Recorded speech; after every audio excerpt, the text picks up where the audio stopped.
भगवान को लेकर कहा जाता है कि कण-कण में भगवान है, हर कण में शंकर है, जहाँ देखो वहाँ भगवान है। लेकिन सवाल फिर ये उठता है कि मंदिर में ही क्यों मिलते हैं भगवान? हम जा रहे हैं, हमें रास्ते में क्यों नहीं मिल जाते हैं? हम घर में हमें घर में क्यों नहीं मिल जाते हैं? मंदिर ही क्यों जाना पड़ता है? देखिए मोहन जी, भगवान तो सर्वव्यापक हैं, ये बात तो सत्य है। हमारे शास्त्र कहते हैं कि भगवान कण-कण में है, कण नहीं, जहाँ कण नहीं है वहाँ भी हैं। बात ये ये ब्रह्मांड में भी व्याप्त हैं, हमारे हृदय में भी हैं और ब्रह्मांड और हृदय के बाहर भी हैं, है ना? तो भगवान तो सब जगह है, लेकिन ये जो आपने प्रश्न किया कि मंदिर में ही क्यों विशेषतर, तो देखिए एक होते हैं भई भगवान सब जगह है, जैसे कहेंगे समान, ठीक एक है। समान, और एक होता है विशेष। तो हम ये कह सकते हैं कि मंदिर में विशेष भगवान हैं और सर्वत्र समान भगवान हैं, एक थोड़ा जैसे। कैसे इसको इसको समझाइए? हम मैं इस तरह से कह सकते हैं कि भाई भगवान तो सर्वव्यापक है, लेकिन आपका भाव तो सर्वव्यापक नहीं है ना। ठीक आप है। जो भाव आपके मंदिर में होते हैं, वो भाव क्या आपकी सब जगह होते हैं क्या? आप मंदिर में जाएँगे, मूर्ति देखेंगे, वहाँ प्रणाम करेंगे, लेकिन क्या आप रास्ते चलते क्या कंकड़ पत्थरों को क्या प्रणाम करेंगे क्या? नहीं। लेकिन भगवान तो वहाँ भी है, तो क्यों नहीं करेंगे? क्योंकि भगवान तो सब जगह है, नो डाउट, लेकिन भगवान के प्रति हमारा भाव सर्वव्यापक नहीं है। तो 2 चीज़ होती और है। अगर हम वहाँ पर भाव अपना बना तो लें, फिर भगवान तो फिर वहाँ भी देखो ना, प्रहलाद ने खंबे खंबे में में, भाव बना लिया। बोला ना हिरण्यकशिपु जो उनके पिताजी थे, तो कि बोले कहाँ है भगवान? तो उसने बोला पिताजी भगवान तो सब जगह हैं। ठीक तो उसने है। बोला क्या खंबे में भी है? तो भाई प्रहलाद का तो था भाई भाव कि हुँ, भगवान सब जगह, तो देखो खंबे में से निकले नरसिंह। लेकिन यदि हम ऐसा कहें तो हमारे लिए क्या लिख लेंगे? हुँ। कि नहीं लिख लेंगे, क्यों? कि हमारा तो भाव ही नहीं ठोस है। भाव नहीं हाँ, है। हमारा तो भाव तो मंदिर में है, हमारा तो भाव मंदिर में भी उतना नहीं है, मंदिर में भी हमारे पर नहीं निकलेंगे। लेकिन मूर्ति रखी हुई है तो हमारा ये भाव रहता है कि ये जो मूर्ति है यही भगवान है। उनके भीतर जो है तो कम से कम कुछ तो भाव बनता है। तो वहाँ पे एक विशेष भगवान हो गया। जैसे कहा जाता है कि भगवान तो सर्वत्र है, लेकिन आप ये भी बोला जाता है कि विशेष रूप से भगवान कहाँ हृदय में है। तो भगवान तो एक है, 2 तो है नहीं। तो एक भगवान सर्वत्र भी है और एक भगवान हृदय में क्या है? विशेष है। उसी प्रकार कहेंगे कि समस्त चराचर में भगवान है, वो हो गए समान भगवान, और जो मंदिर में है वो हो गए विशेष भगवान। क्योंकि आपका और विशेष भी क्यों? भगवान में समानता विशेषता नहीं होती है, आपके भाव में समानता विशेषता होती है। आपका भाव जहाँ विशेष है वो मंदिर हो गया। तो इसलिए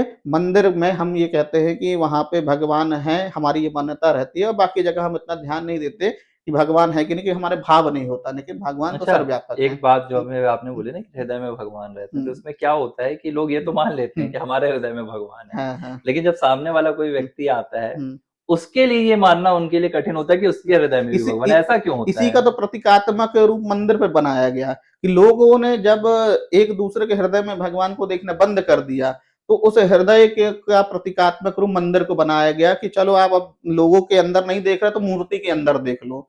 कहते हैं ना कि जीवंत मूर्ति के अंदर तो भगवान को नहीं देख पा रहा आदमी, और पत्थर की मूर्ति में भगवान ढूंढ रहा है। लेकिन चलो कहा कि भगवान तो ढूंढ रहा है तो कहीं ना कहीं तो ढूंढेगा, तो चलो मंदिर है बना। मंदिर आपके हृदय का प्रतीक है। जैसे मंदिर के अंदर भगवान है, वैसे ही आपके हृदय के अंदर भगवान है। तो जो हृदय जो है, जो उसका प्रतीकात्मक रूप ही मंदिर है। अच्छा, ये ऐसी बात नहीं है कि सिर्फ़ अभी ऐसा हो रहा है कि ये कलयुग है तो हम मंदिरों में जा रहे हैं या मूर्ति की पूजा कर रहे हैं। मतलब हमने तो रामचरितमानस में भी देखा है कि भगवान श्री राम जब लंका जा रहे थे, तो उन्होंने वो समुद्र के किनारे रामेश्वरम की स्थापना की थी।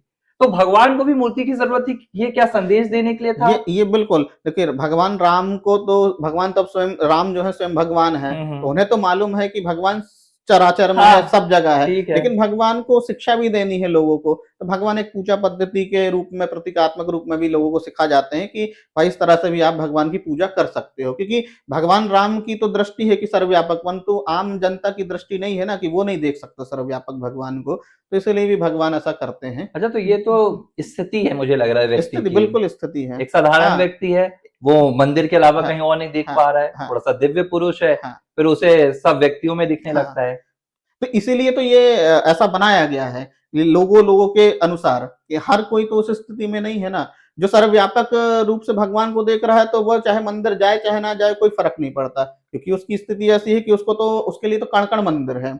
अब जैसे तीर्थ यात्रा है, हम जैसे साधारण लोग के लिए तीर्थ यात्रा, पर महापुरुष के लिए तो ये धरती ही तीर्थ है। वो तो जहाँ रहेगा वो तीर्थ है, उसके लिए तो वही तीर्थ है। हमारे लिए गंगा जल का महत्व है, गंगा जल का महत्व उनके लिए महत्व है, परंतु उनके लिए साधारण जल भी गंगा जैसे ही है, क्योंकि उनकी दृष्टि तो सम है ना, वो सब जगह वही भाव लेके घूम रहे हैं।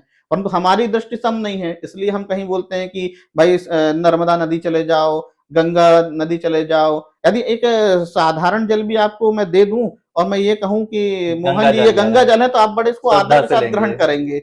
जबकि हो सकता है कि मैंने ऐसे ही साधारण जल दे दिया, तो क्यों आपको वहां मैंने अब भाव बदल दिया। तो ये भाव बदलने के लिए ही ऐसा अच्छा, व्यवस्था की और जाती ये है। अवतार के साथ भी हुआ है। मतलब जब श्री राम प्रकट अवतार पर आए, उन्हें भी सब कहाँ भगवान मान पाते थे। इसलिए नहीं मान पाते क्योंकि देखिए, अब भगवान तो जो दिखते हैं तो मनुष्य ही जैसे हैं, क्योंकि हाँ, बोलते हैं ना कि अवतार लेके माया मनुष्य आए। मनुष्यम हरिम, ठीक है, भगवान माया से मनुष्य बने। तो ठीक है। हर किसी की दृष्टि नहीं है ना कि जो भगवान को, यदि सब लोग उनको भगवान मान लेंगे तो उस समय सबकी मुक्ति नहीं हो जाएगी। हुँ। तो हम भी तो थे, कहते ना हमारा भी जन्म पहली बार थोड़ी ना हुआ, हम हमेशा से हजारों बार जन्म ले चुके हैं। तो जब भगवान रामकृष्ण हुए तो हम भी थे उस समय, तो हमने भी तो नहीं माना नहीं भगवान माना को, था। तभी तो उसका परिणाम है कि आज भी हम यहाँ बैठे हुए हैं। और जिसने माना तो देखो ना, भगवान के साथ साकेत धाम चले गए। देखिए पूरे अयोध्या में जो जो ने माना भगवान सबको अपने धाम ले गए। तो ये भाव है। और श्री कृष्ण अवतार में भी श्री यही हुआ। कृष्ण में भी जैसे दुर्योधन ने नहीं हाँ, माना। जब दुर्योधन में नहीं माना, और जब विराट रूप भगवान ने हाँ, दिखाया तो वो भी किस किसने देखा था, अर्जुन ने देखा था। अर्जुन, वो तो खैर विशेष रूप से अर्जुन को ही दिखाया हाँ, था। उसमें दिव्य भगवान ने दृष्टि वो का। तो दिव्य दृष्टि दी थी। क्योंकि एक भगवान का दिव्य रूप होता है, एक साधारण रूप। दिव्य रूप तो जब ही दिखेगा जब भगवान दिव्य दृष्टि देंगे, और साधारण रूप जैसे ये हम जो इतने देखते रूप हैं। क्यों हैं? मतलब अब ये आपने दो बातें बताई, एक हम्म, साधारण रूप है, हम्म, एक दिव्य रूप है। लोगों के हिसाब से, क्योंकि भगवान को लीला करना है। यदि भगवान नर तन रख के दिखेंगे ही नहीं तो भगवान लीला कैसे करेंगे। अच्छा, एक बात अगर मैं पूछूं कि जैसे अभी कलयुग चल रहा है, ये सामान्य आधुनिक दौर चल रहा है, 2026 का वक्त है, अभी हम भगवान के सीधे दर्शन कर सकते हैं। बिल्कुल मोहन जी, भगवान के सीधे दर्शन के, भगवान तो प्रत्यक्ष है ही। इसलिए तो मैं कह रहा हूं ना कि भगवान सर्वव्यापक है। भगवान तो सीधे ही सीधे दर्शन दे रहा है, हमने ही आंखें बंद करके रखी है। जैसे देखिए ना, सूर्य हमारे सामने है, और यदि हम अपनी आंखें बंद कर ले तो वो होते हुए भी नहीं है। ऐसे ही भगवान तो प्रत्यक्ष प्रकट है, ये विश्व के रूप में भगवान ही प्रकट है। लेकिन हम उसको भगवान कहाँ मानते हैं। जैसे आपने कहा था कि रामचंद्र जी भी हमारे सामने आए, कुछ लोगों ने नहीं माना, हाँ। तो वो तो भगवान थे, परंतु हमारी दृष्टि नहीं थी उसमें कि ये भगवान है। उसी प्रकार ये विश्व भी भगवान ही है, लेकिन हमारी दृष्टि क्या होती है कि ये भगवान, ये जगत है। तो हम्म। दृष्टि यदि हमारी इसी जगत में हो जाए कि यह जगदीश है, तो भाई भगवान तो प्रत्यक्ष प्रकट है। आखिर जगत के रूप में भगवान ही तो प्रकट है। वो बोला जाता है ना कि जगत भगवान का विश्व रूप है। लेकिन हम कहाँ मानते हैं कि ये भगवान नहीं, है। फिर एक चीज तो और बोला जाता है, मैं माफ करूंगा बीच में, आप माफ हम्म। कीजिएगा, एक जगत मिथ्या भी तो बोला जाता है। जगत मिथ्या देखिए उस हिसाब से कहा जाता है, मूल रूप से, कि हम्म। पहले भगवान है, फिर भगवान से विश्व प्रकट हुआ। लेकिन विश्व जो प्रकट हुआ है, यदि हम भगवान से विश्व को भिन्न मानेंगे तब जगत मिथ्या है। और यदि हम भगवान विश्व को भगवान का रूप मानेंगे तो जगत परम सत्य है। तो ये माना जाए हम्म, कि भैया भगवान हमें दर्शन देने के लिए हैं, प्रकट रूप पर है, बिल्कुल, लेकिन ये हमारी विविधता है। बिल्कुल।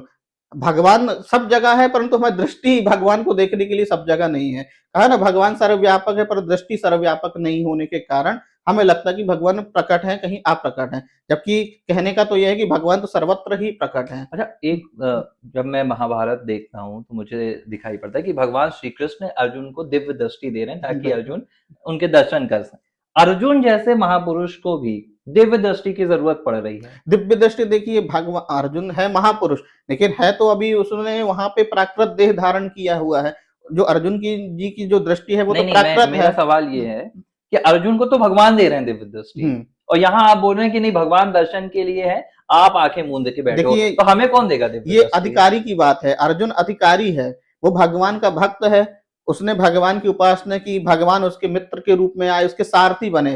परंतु क्या भगवान हमारे मित्र हैं? क्या भगवान हमारे लिए सारथी के रूप, हम उस अधिकारी ही नहीं है कि भगवान हमें दिव्य दृष्टि दे। पहले हमें उसके लिए कुछ प्रयास करने पड़ेंगे भगवत प्राप्ति के लिए। जब हमारी वो स्थिति बन जाएगी तब भगवान हमें भी दिव्य दृष्टि देंगे। अर्जुन अधिकारी था तो दिया उन्होंने उन्हें दिव्य दृष्टि। हम अधिकारी नहीं है। भगवान भेदभाव नहीं करता है। भगवान योग्यता, पात्रता के हिसाब से लोगों को सब कुछ देता है। जब हम पात्र होंगे तो भगवान हमें भी देंगे। मैं बहुत साधारण शब्दों में आपसे ये आखिरी सवाल पूछूंगा।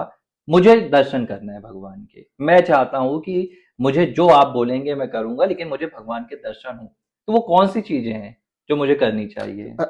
मोहन जी, जैसे मैंने बताया, ये तो अध्यात्म का ही रास्ता है। यदि आपको भगवान के दर्शन करने हैं तो आप अध्यात्म का सेवन करें, आध्यात्मिक किताबें पढ़ें, मंदिर जाएं, आध्यात्मिक जो विधियां बताई उसको अपनाएं। आप धीरे धीरे धीरे जब अध्यात्म की ओर बढ़ेंगे तो आप खुद ही रियलाइज करेंगे कि भगवान आपके सामने धीरे धीरे प्रकट हो रहा है। वो आपकी स्थिति विशेष पे निर्भर करता है कि आप भगवान को कैसा देखना चाहते हैं। यदि आप कंकड़ को कंकड़ ही देखना चाहेंगे तो वो तो कंकड़ ही है, ठीक लेकिन है। आपने अपनी दृष्टि बदल ली तो वो कंकड़ भी आपके लिए क्या हो गया, शंकर हो गया। तो वही मैंने बताया ना, भगवान प्रत्यक्ष प्रकट है, लेकिन अब आप भगवान को देखना ही नहीं चाहते या भगवान को भगवान मानना ही नहीं चाहते, तो वो तो फिर आपके लिए साधारण जीवी या संसार में जो हम मैंने कहा ना कि विश्व है, तो अब विश्व को जब नहीं मानना चाहेंगे कि ये भगवान है तो फिर वो तो विश्व के रूप में है। लेकिन अभी आप इसी विश्व को मानेंगे कि ये भगवान है, तो भगवान तो प्रत्यक्ष प्रकट अच्छा, है। एक सवाल मेरे और आ गया ज़हन में, तो मैं सोचा पूछ ही लेता हूँ। दर्शन तक तो ठीक है हुँ, कि चलो कंकड़ में दर्शन मान हुँ, लो, हुँ, शंकर मानकर हुँ। इस मंदिर में आप भगवान मानकर दर्शन कर लो। संवाद संभव नहीं है क्या भगवान के साथ, की बातचीत हो भगवान के उसी के साथ? लिए तो दिव्य दृष्टि का प्रावधान है कि भगवान का जो संवाद वाला स्वरूप है, करते हैं भगवान का संवाद? बिल्कुल करते हैं भगवान संवाद। भगवान का कहा ना, भगवान की भी एक दिव्य देह है, जो कि भगवान परम बोलते हैं ना, भगवान परम धाम में भी रहता है। ऐसा नहीं कि सर्वव्यापक है तो भगवान की धाम नहीं है, भगवान परम धाम में रहते हुए भी सर्वव्यापक हैं। तो भगवान जो परम धाम में रहते हैं तो वो क्या होते हैं, वो उनको क्या बोला जाता है, चिदानंद है देह तुम्हारी। भगवान की वह देह चिदानंद मतलब चेतन है। भगवान की पूरी देह चित्त और आनंद से बनी हुई है, वही भगवान का दिव्य स्वरूप है। जब भगवान वह आपको दिव्य दृष्टि देंगे तो आप प्रत्यक्ष भगवान के दर्शन करोगे, तो फिर भगवान तो भक्तों के अधीन है, तब आप उनसे संवाद करना चाहे तो संवाद, जैसे मनु शतरूपा ने भगवान के लिए तप किया था, तो भगवान ने डायरेक्ट उनके सामने प्रकट होकर संवाद किया ना, और ये उन्होंने जो वरदान मांगा कि आप मेरे जो मुझे पुत्र के रूप में प्राप्त हो, तो भगवान ने कहा भी कि हाँ मैं आऊंगा, तो वही तो फिर राम अवतार में आए, तो भगवान ने संवाद किया ना उनके साथ। मतलब ये है कि इससे ये समझ में आ रहा है कि ऐसा नहीं है कि भगवान हमें दर्शन नहीं देना चाहते हैं या भगवान हमसे संवाद नहीं करना चाहते हैं, भगवान करना चाहते हैं। बिल्कुल। लेकिन कहीं न कहीं हमारे कर्म अच्छे नहीं रहते हैं, हम उनके प्रति उतना ज़्यादा समर्पित नहीं हम रहते ही हैं, भगवान से विमुख हैं। विमुख हैं। भगवान तो सम्मुख खड़ा है, हाँ, लेकिन हमने ही भगवान से हम मुँह यहाँ फेर माया में हाँ, बसे हुए हैं, हमें हाँ, यहाँ अच्छा लग रहा है। हाँ, हम ही भगवान से अपना मुँह फेर के खड़े हुए हैं। तो गलती भगवान की नहीं है, गलती हमारी ही है। हाँ, तो और इससे सीधे बचने का रास्ता है कि आप भक्ति करें, आप अध्यात्म का रास्ता बिल्कुल, अपनाएँ, आप पूजा करें, जिस भी तरीके से आपको लगता है कि आप ईश्वर के समीप जा सकते हैं, आप उस पर चलें। बिल्कुल, भगवान के आपको दर्शन भी होंगे, भगवान आपसे संवाद भी करेंगे, बिल्कुल। लेकिन ये आपकी स्थिति पर निर्भर है। स्थिति विशेष, जी। बिल्कुल।